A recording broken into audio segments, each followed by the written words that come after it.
கர்த்தருடைய பரிசுத்தமான நாமம் மகிமைப்படுவதாக. ஆசீர்வாதமான ஒரு நல்ல காலை வேளையில் அனுதினம் அண்ணா என்கிற வேத தியானத்தினால் உங்களை சந்திப்பதில் மிகுந்த சந்தோஷம். கிருபையாக தேவன் தந்த நல்ல நாளுக்காக கர்த்தரை துதிப்போம். இந்த நாள் ஏப்ரல் மாதம் 3ஆம் தேதி வியாழக்கிழமை காலை வேளை. இந்த நாளிலே நீங்கள் லேவியராகமம் 20ஆம் அதிகாரத்தை வாசித்து தியானிக்கும்படி உங்களை அன்பாக கேட்டுக்கொள்ளுகிறேன். இந்த அதிகாரத்தில் 27 வசனங்களை ஆண்டவர் எழுதி வைத்திருக்கிறார். இந்த அதிகாரத்தின் முழு சாராம்சத்தை 3 வசனங்களை வைத்து கோடிட்டு காட்டுகிறேன். 7, 8, 26. 7ஆம் வசனம் இப்படி சொல்லுகிறது: ஆதலால் நீங்கள் உங்களை பரிசுத்தப்படுத்தி பரிசுத்தராயிருங்கள். 8ஆம் வசனம்: என் கட்டளைகளை கை கொண்டு நடவுங்கள், நான் உங்களை பரிசுத்தமாக்குகிற கர்த்தர்.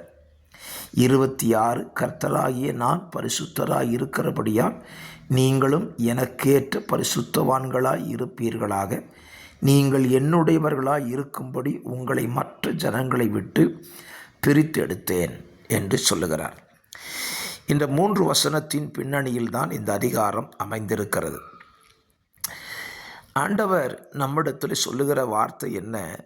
உங்களை பரிசுத்தம் பண்ணிக்கொண்டு பரிசுத்தராயிருங்கள். ஏன்? நான் பரிசுத்தர், நான் உங்களை பரிசுத்தமாக்குகிற கர்த்தர். எதற்காக? உங்களை விட்டு மற்ற ஜனங்களை விட்டு உங்களை பிரித்தெடுத்து பரிசுத்தமாக்குகிறேன். அப்படியானால் ஒரு காரியத்தை நாம் புரிந்து கொள்ளலாம். என்னை பரிசுத்தராய் இருக்க சொல்லுவதற்கான காரணம், என்னை அழைத்தவர் பரிசுத்தராய் இருக்கிறதினாலே அவர் பரிசுத்தராய் இருக்க சொல்லுகிறார். அப்படியானால் அவரை ஏற்றுக்கொள்ளாதவர்கள் பரிசுத்தவான்களாய் அல்ல, பாவிகளாயும் இருக்கிறதினாலே அவர்களை விட்டு நம்மை பிரித்தெடுத்து நம்மை பரிசுத்தமாக்குகிறார். இஸ்ரவேல் ஜனங்களை எகிப்தில் வைத்தே ஆண்டவர் தொழுகை செய்யவும் பரிசுத்தப்படுத்தவும் ஆண்டவரால் முடிந்திருக்கும். ஆனால் அவர்களை எகிப்திலிருந்து பிரித்தெடுத்து வழியிலே அவர்களை நடக்க பண்ணி அவர்களை பரிசுத்தமாக்கி பரிசுத்தப்படுத்தினார். ஆகவே நம்முடைய வாழ்க்கையிலையும் நம்மை ஏன் ஆண்டவர் இந்த உலகத்திலிருந்து வேறு பிரித்தார் என்றால் அதற்கு பிரதான காரணம் நம்மை பரிசுத்தமாக்கும்படியாக.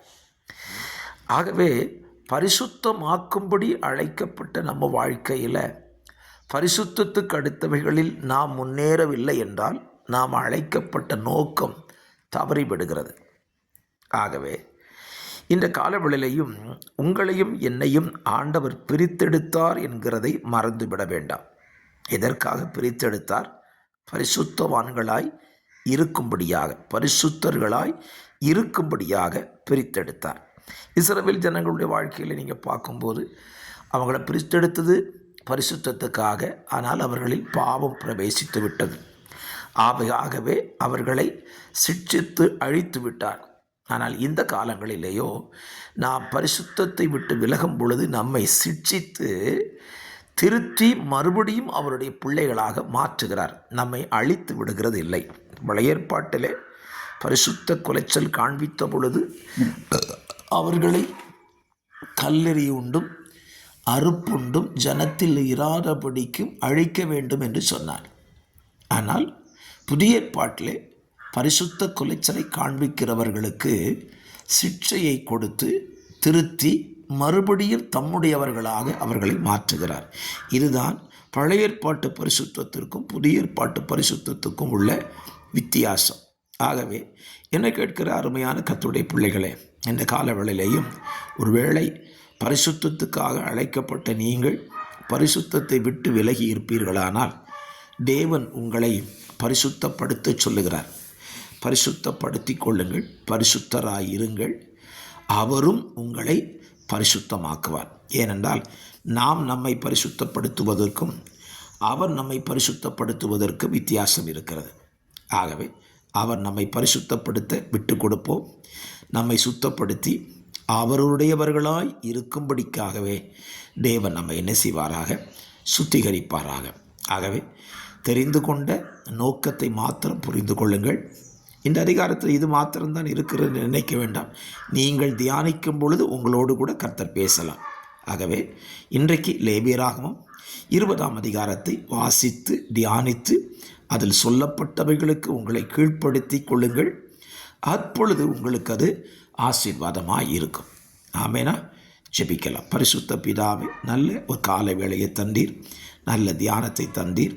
நாங்கள் தவறுகிற காரியத்தில் எங்களை திருத்தி மறுபடியும் பரிசுத்தத்துக்கு நேராக எங்களை அழைத்து செல்லுகிறதற்காக நன்றி.